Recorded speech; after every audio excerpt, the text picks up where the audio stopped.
And they had me do from the moment I was born until I got into Kitsap Recovery Center right here. They had me just cut out pictures out of the magazine. So that's what I did. And then they had me turn it over. And they had me cut out pictures of what I wanted for my future. And then, of course, I just folded it up and I put it away somewhere. And about 10 years later, I found that paper and I opened it up and looked at it, and I realized everything that was here had happened to me. And I even put pictures of my family next to it. I couldn't believe it had all happened. So I sat back and thought, what did I do to make all of that come true? And so I had written down then, and so everything that's in black marker and anything that's cut out of the big book or the 12 by 12 is what I put there, and then I went and had it laminated because I never wanted to forget that that's the things that I did to get 10 years of sobriety. I couldn't believe that it all happened. My favorite, I never dreamed that my kids and I would be laying on top of each other with our heads, you know, right here. Well, there's the real picture right there, you know, so super, super cool. Then, so after the 10 years, I started making memory boards. So every time I sponsored a girl, I said, we need to make a memory board, you know? So we made memory boards. And so I made gobs of them. They all came true, and I kept getting rid of them and starting a new one. So I just made this one 3 years ago, and I'm still waiting for all of it to come true. So that's why that one's sitting over there. So that was just a little bit of a backtrack. So I'm supposed to tell you what it was like. So when I grew up, I think there's a little bit of good in all of us and a little bit of bad in all of us. Some people are more bad than good. Some people are more good than bad. And my family was that my mom was a wonderful woman. She was a Bible school teacher. She was a Sunday school teacher. She worked in the church. And she felt like she'd been called to the mission field, but she didn't do that till after all of us children grew up. She was a wonderful woman. My dad was a full-blown alcoholic. I had no idea what an alcoholic was until I went into the treatment center at 43 years old, just so you guys know. But you know what? He would drink too much and he'd beat my brother up so bad, and he'd beat my mom up so bad. But you know what? My dad also flew an airplane. We had a Cessna 150, and he would take us out flying, and we would have a blast. I got to learn how to fly. He'd take us motorcycle riding up to the steepest hills, flip the bikes. I still got burns on my legs to prove it. And we went camping. We did all kinds of stuff. So I really had a variety. I had a weird grandfather, but I had a wonderful grandmother, you know? So I had it all. I was in gymnastics growing up. And I, of course, collected. I really believe us alcoholics are extra gifted, okay, just so you know. And we are determined that we are going to make it. We figured out how to get drunk and get out of all of it.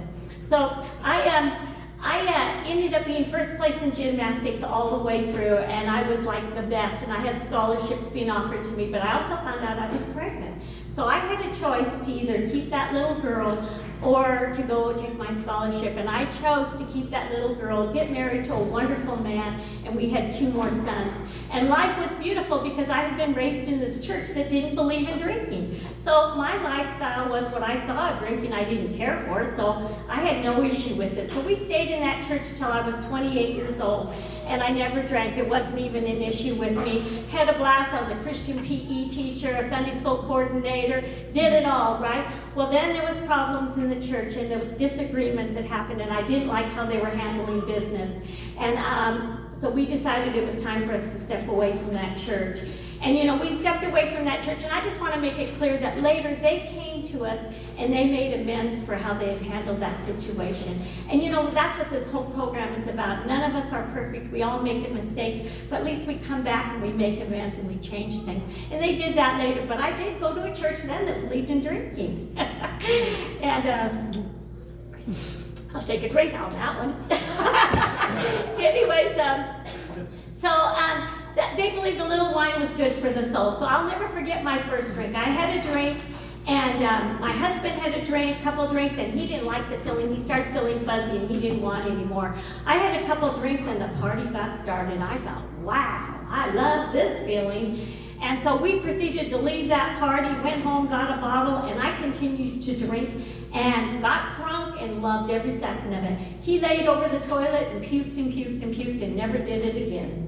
And so then at that time is when, that was when my starting of my drinking was at age 28. Back then, lip sync was popular. I don't know if you guys know about that, but in the late 70s, the early 80s, lip sync was a really big thing. And I lived in Seattle, Washington, and it was real popular. Everybody said, Ruby, you ought to go lip sync, you know. I said, all right, I'll do that, you know. So I decided what was I going to do, and I figured out I'm going to do Dolly Parton.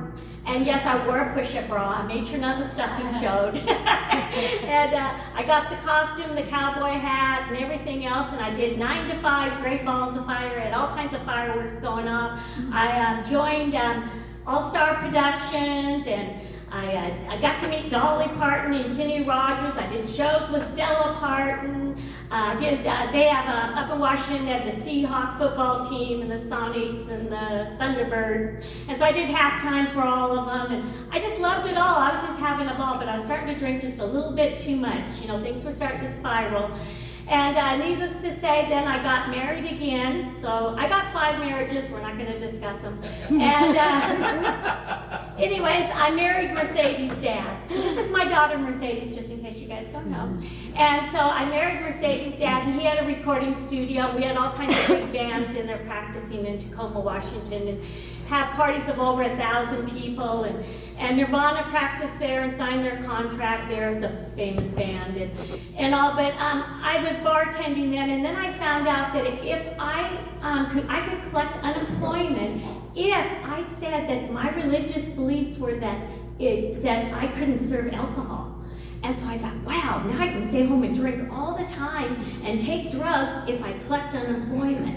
And so that's what I did, is I claimed that I was a good Christian girl and that I, whatever. Anyways, I lied, that's the bottom line.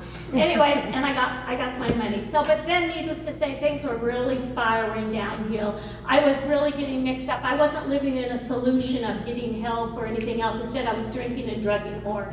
And I had been molested by my grandfather as a child, and I had worked for all of that up to the age of 28. You know, I'd gotten all the help. I was good to go. But I drank for 15 years, and I was busy getting involved with more and more wrong things, going to the wrong places. I got raped like 3 different times, and then I ended up getting physically abused and mentally and emotionally abused. And results to that, and the bad part of all of that is what I ended up doing is I had 2 beautiful boys and a daughter.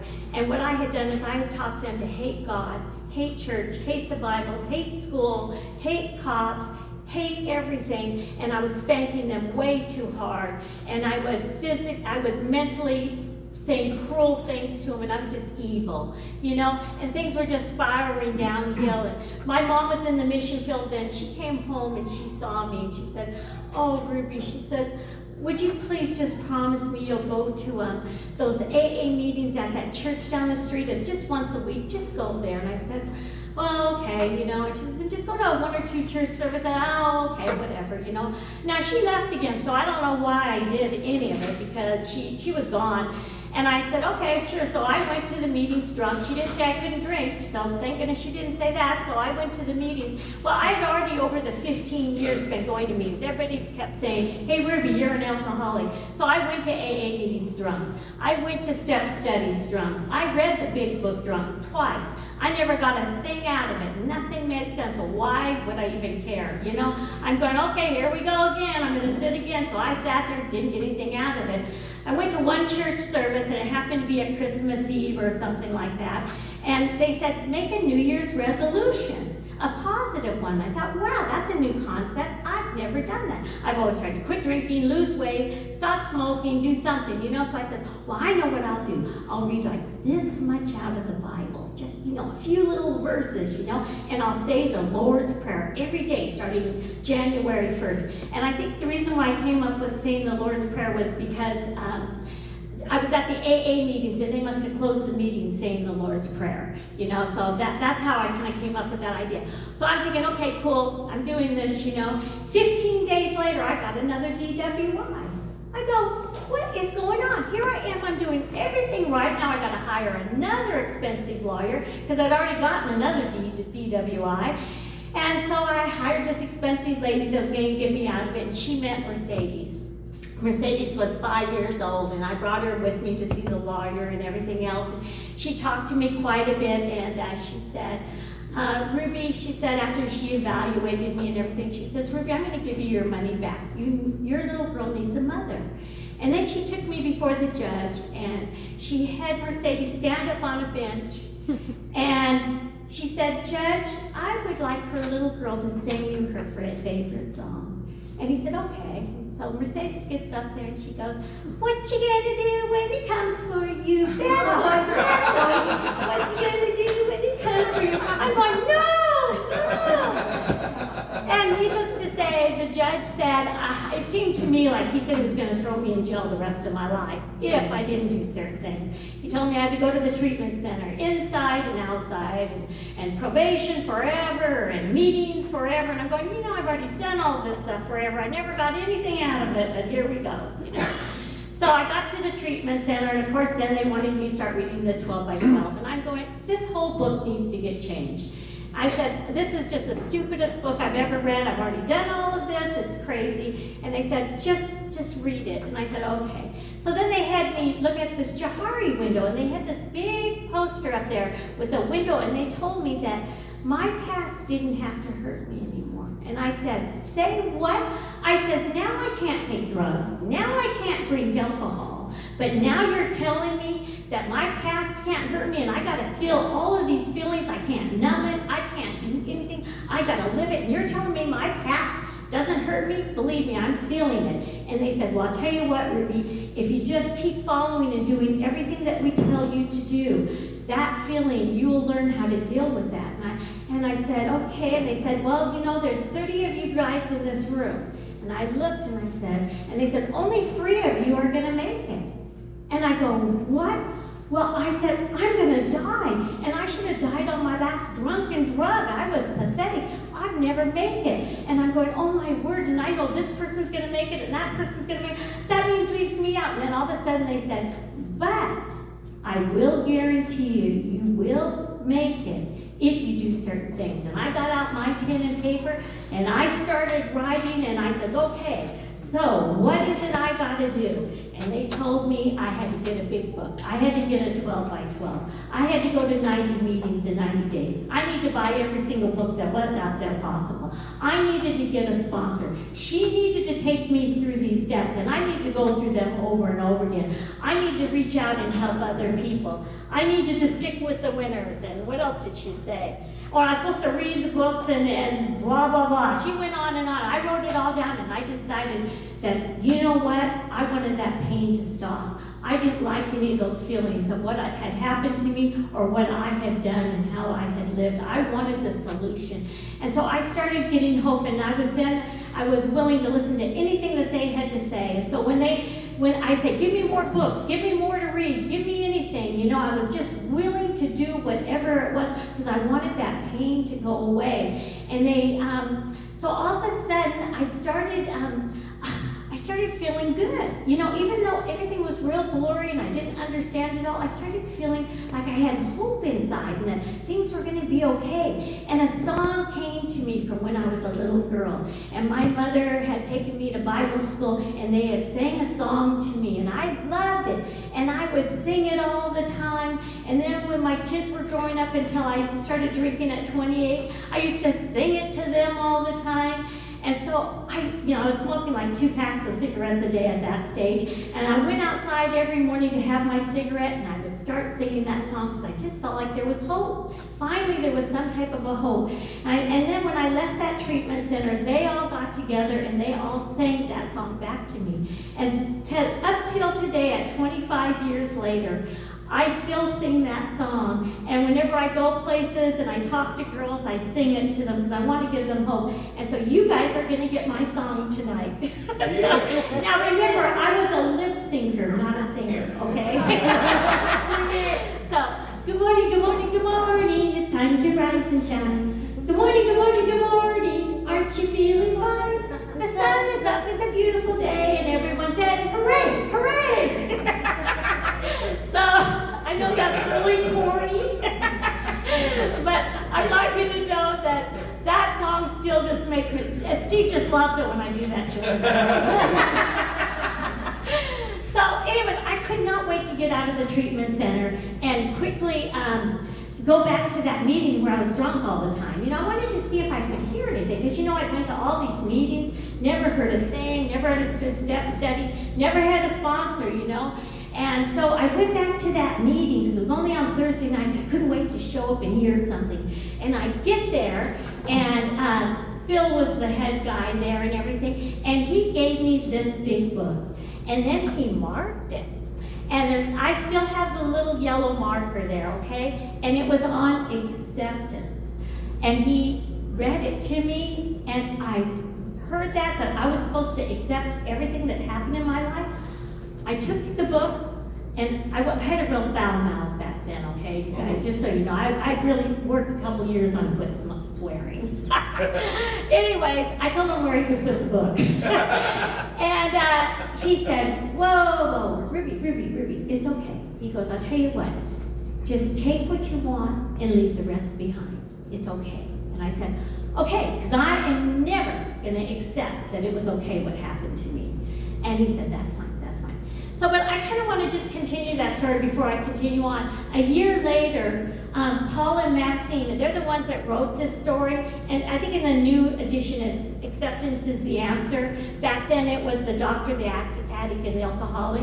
And so I went and I heard him speak in Everett, Washington, and I said to him, I said, you know, I've heard a lot of controversy. I said, is that true that you really meant that chapter?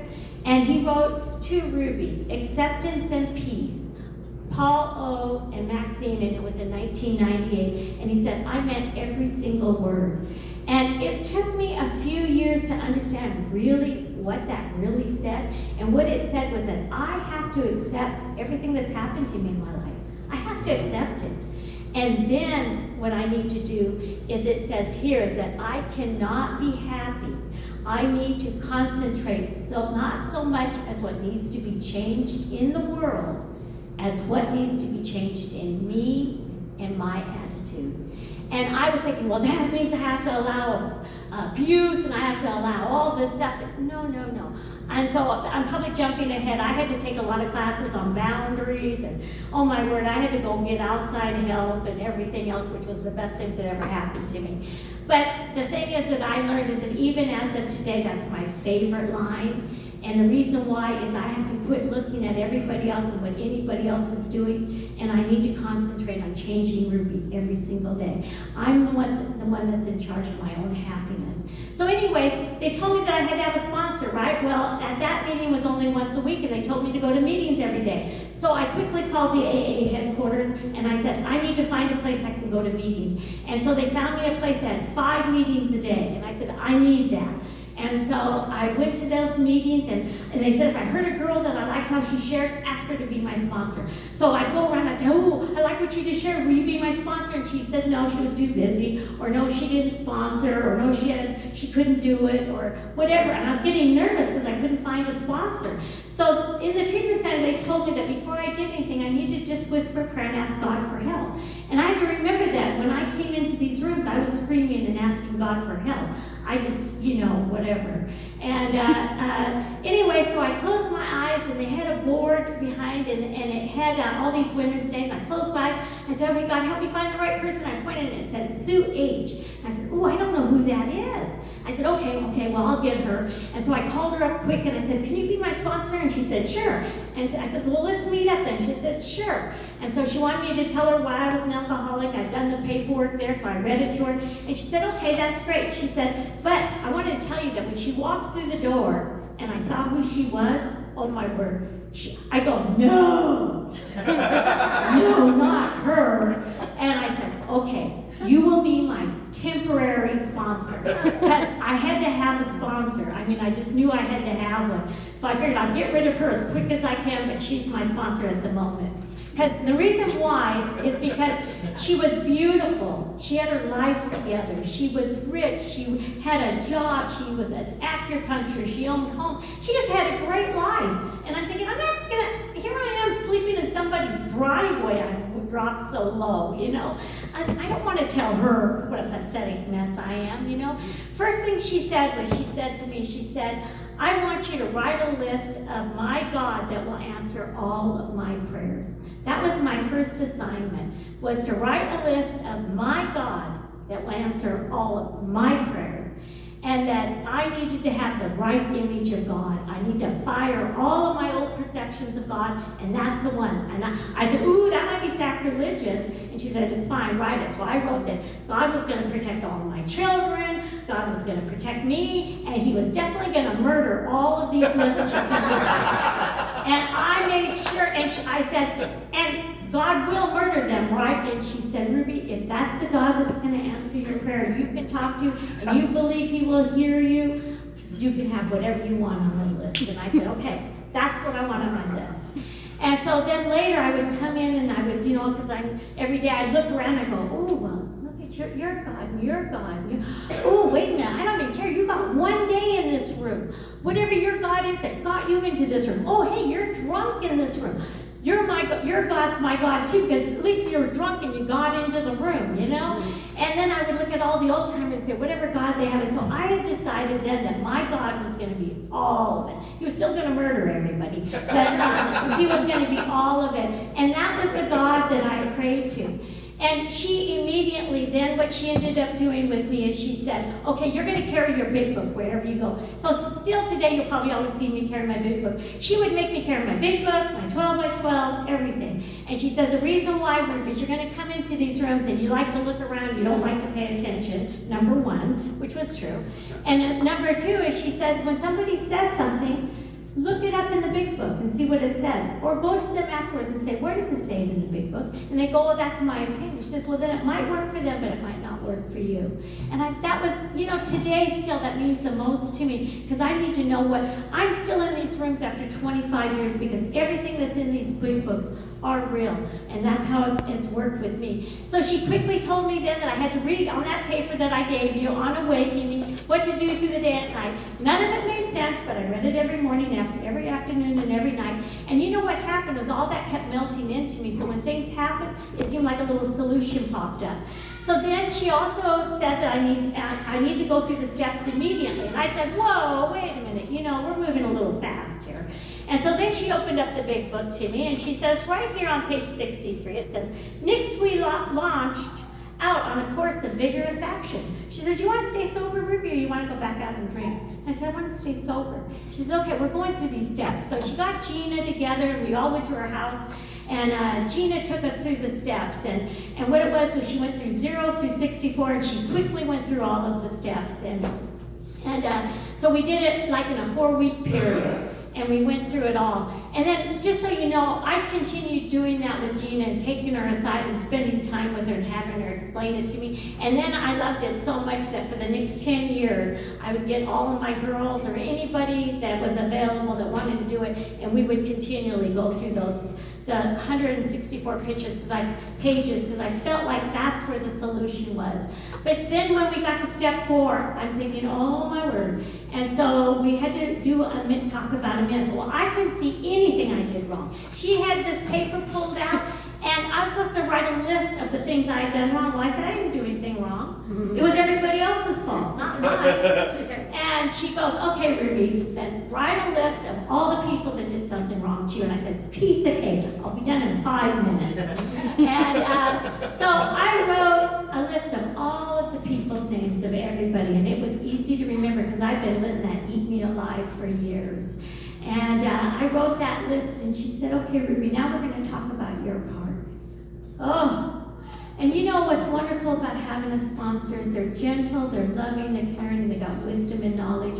And so she told me about making amends. And she said, you take a picture and you tear it. When you tear it, and that's what had happened in my life, when you make amends, you got to amend it back whole.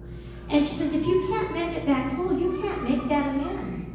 And she also explained to me how when things had happened to me as a child, I didn't need to make amends. I needed to do other things there. And she said, people don't want to hear anything, like, I'm sorry again. You already told them that 20 million times.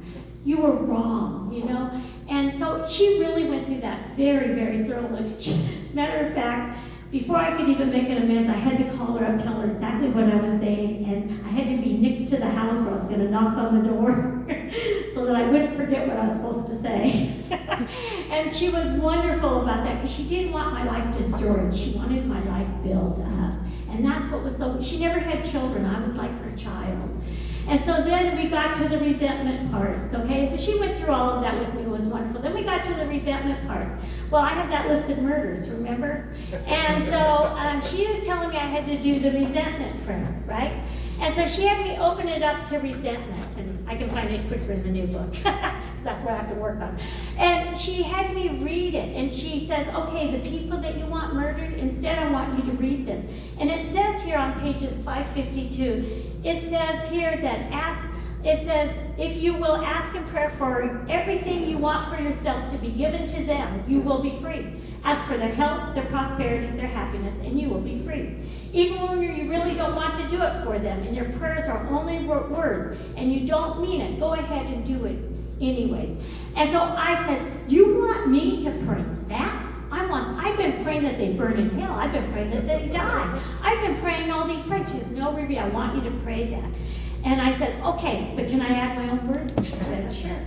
So I said, okay, and God, if you do that, I hate you, hate you, hate you. And then I would say, and God, if you give them prosperity, you can burn in hell along with them. And I was I'm still alive, so God never struck me dead, okay? You don't want to know some of the things I said. But she then heard my prayers, and she made me do it twice a day. And so what I want to tell you, though, is what ended up happening was when I did that, was that I realized that if they had everything I was searching for right at that moment, I wanted happiness, I wanted help, I wanted to be loved, I wanted to be cared about. If they had that, they would stop hurting people. They would stop abusing people. They would be loving. They'd be kind. They'd be caring. They would be an asset to our country instead of harming it, you know? And that's what I learned when I did the resentments. I am so thankful I learned about resentments. And then I learned on fears. I ended up doing fears, and on fears, I was scared of heights. I had hundreds of forms of fears. Anyways, I was scared of heights, and so she gave me a cassette tape. Nowadays, we have YouTube. Believe me, you guys, YouTube is fabulous. AA has everything on YouTube. Highly recommend. You Google it, listen to it. It's beyond great. But back then, they only had cassette tapes and videos, okay? So I ended up listening to the cassette tapes on fears on healthy and unhealthy. When I did that all the way to a scary job because I needed money because my car was broke down, I ended up going on the top of a smokestack and seeing views I'd never seen before. And it was a life-changing for me. All these little things just gave me hope. Then I had to do living amends with my children. I'll skip to the sex. If I have time later, I'll explain that one. I had to do living amends with my children.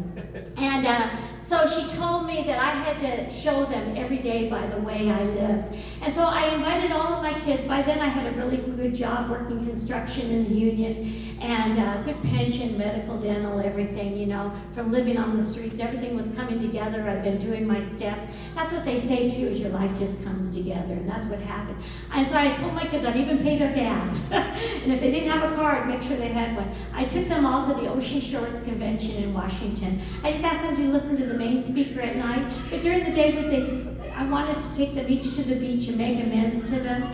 And also, it was always my way or the highway. They could never choose anything they wanted to do in their life. It was whatever I want to do, and then the rest of the time I was off doing my own thing. But I didn't have time for my children. You know, that's what drugs and alcohol does. It takes you away from your family. So I told my kids that we were there and they had go-karts and everything else. Well, they had slick track, where you get in these little carts and they get the water all wet, and when somebody hits you, you go sliding all over the place. Well, my children are all adults then, except Mercedes is 5 years old.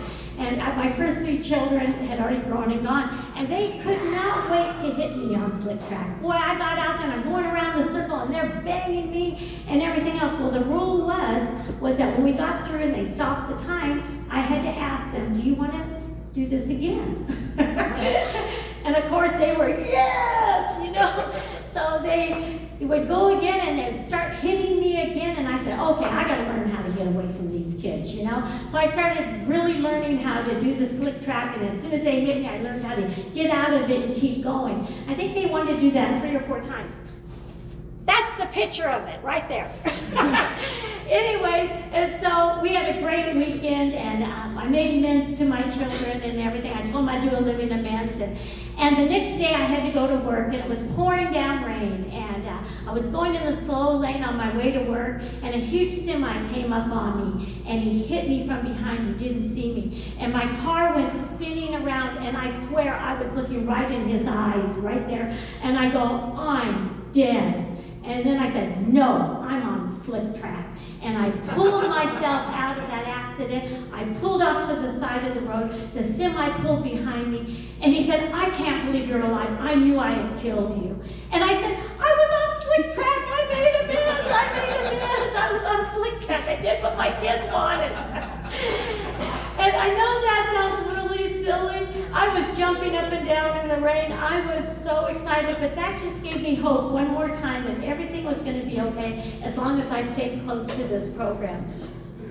I just went blank.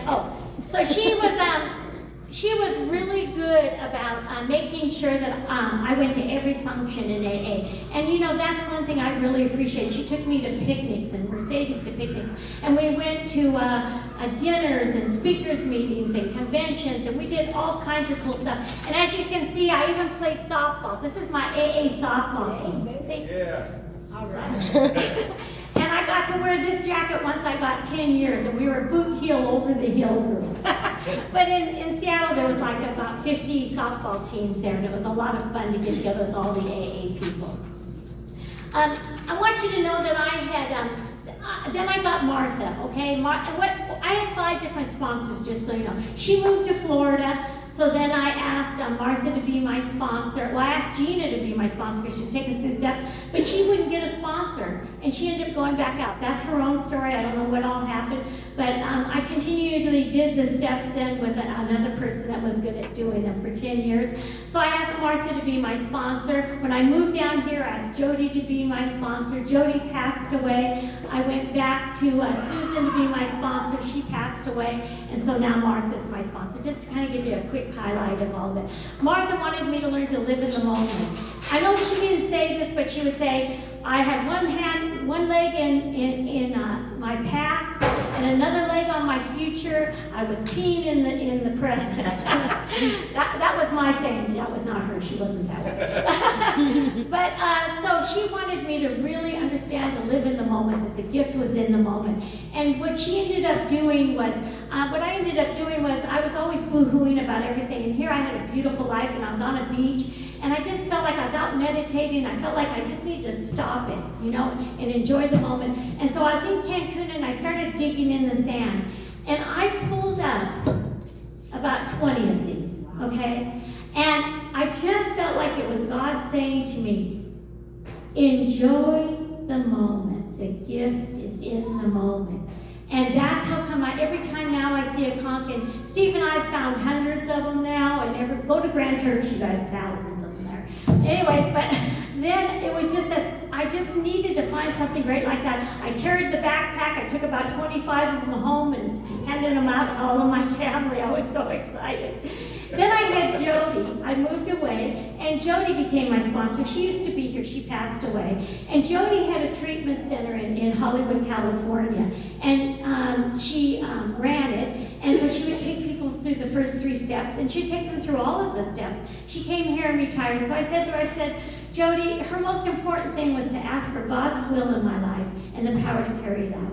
And also ask for God's will in my children's life, and ask God to give them the power to carry it out. Boy, she used to drive me crazy. I hated that saying, you know. I wanted to change all the rules on it. But you know, I started doing that every year. My life has totally changed. And every year now, my new thing is to ask for God's will in my life and the power to carry out, because it's so dynamic. But she said that I called and I said, Jody, I said, my daughter Mercedes, I want her to come down here and go and just give me 1 month of her life. So I called Mercedes up in prison, and I won't look at her. And I asked her, give me 1 month of your life. Oops, that's my Hebrew. Telling me that I gotta wrap this up real quick.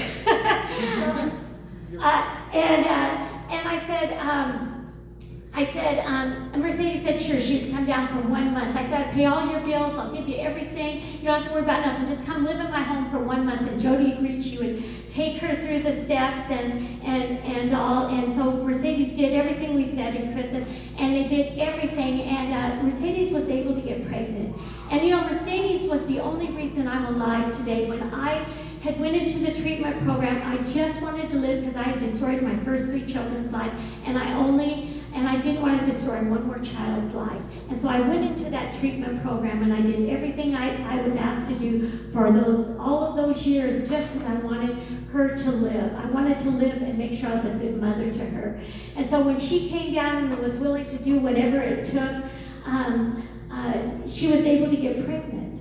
And so when she got pregnant, she went into labor. She had my little grandson. And the cool part about it was just another gift from God. Jaden was born on my AA birthday, April 17th. And you know, that was just another gift from God. That, you know, he was there for me. You know, I said I'd never turn my back on God. I would never get people in any church, in any AA group, or anywhere. I would never get them mixed up with this loving God that we have in tradition too. How many minutes do I have left? 5? Okay, really quick, I'm going to talk about sex if I can wrap it up. Okay. Okay. So, the thing is that on my first convention that I ever went to, I just need to pull off the sheet so I can say it really fast. On my first convention that I went to, I was just overwhelmed. There was over 1,000 people there. My sponsor said I could pick any tape I wanted. I decided I was going to pick one on sex. And she said, no, you're not ready to have one on sex. And she says, you pick out a ladies' tape. I said, fine. I looked at the price of the tape. I knew I was going back to the second convention in a month. I was going to buy that tape on sex. I wanted to know all about it. So as soon as I got to the second convention, I went and bought that tape. I went in past her, went, ha, ha, ha, I got the tape. And I ran home. I quickly listened to it. Most boring tape I ever heard. Never got a thing out of it. I keep wondering if today I'd actually get something out of it. But so then she also said, anytime we're at a meeting, she says, call on a meeting, call any subject you want if you need help. I says, oh, I have a subject, I want to know about sex. And so they'd get together with the group, and page 69 in the big book is all about sex. Of course. But also in the 12 by 12, pages 117 through 120 is all about sex. When it talks about it, it says that you need to make sure that you're spiritually, mentally, emotionally compatible, and that it is a fact and not wishful thinking. Well, I said, hey, the only thing I know is that you have sex with them first, and if you like it, then you'll figure out the rest. You know? And she kept saying, no, Ruby, no. She was so worried. Finally, she wrote in my book, 1, 2, 3, and then she wrote, then physical, right? I never could really catch on to that one, you know. I just felt like, you know, there has to be that attraction. You gotta like that, and then you can change them, you know. They'll all work out, you know. And so I just want to say that's why I don't want to talk about my 5 husbands, is because you know what? If I would have followed these directions that it said here, if I would have made sure that mentally, emotionally, and spiritually we were compatible, there would have been no issue. And this talks about it in 3 full pages on how important that is to have a lasting, lifetime relationship. Now, Steve made me promise I wouldn't talk about him. So, but really quickly, I just got to tell you about that.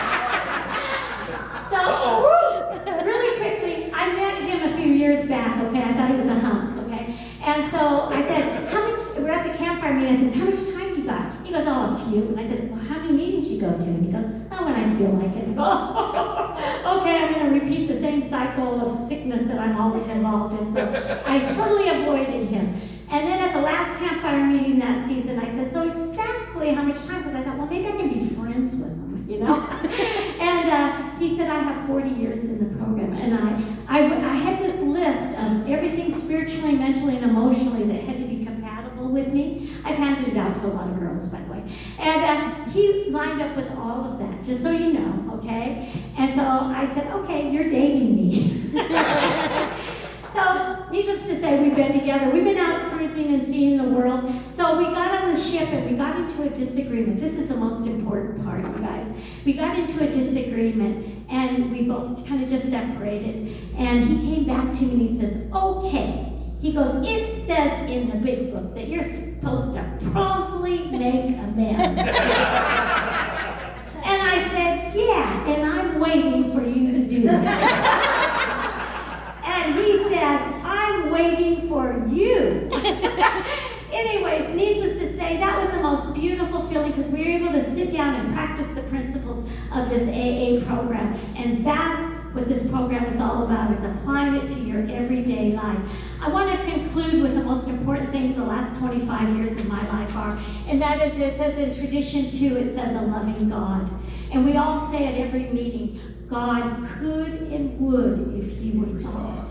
And what a powerful thing. And it says on page 98 of the 12 by 12, it says that self-examination, meditation, and prayer taken separate can bring much relief. But when it's logically related and interwoven, it's an unshakable foundation for life. So as we think that, bad things happen to good people, and as we go through different things and we blow it and we make mistakes, that that we have a solution here. We have the answer here in this book. I wouldn't still be in these rooms if it wasn't. And I still believe that God could and would if he were sought. My most powerful thing today that I would like to end with, besides that I ask for God's will every day, is on page 419. And it says here, and that my favorite is also this last half of this story is all about relationships. But I would like to end with this, and it says, when I focus on a good day, when I focus on what's good today, I have a good day. And when I focus on what's bad, I have a bad day. And if I focus on the problem increases. And when I focus on the answer increases. Thank you, and God bless you for this.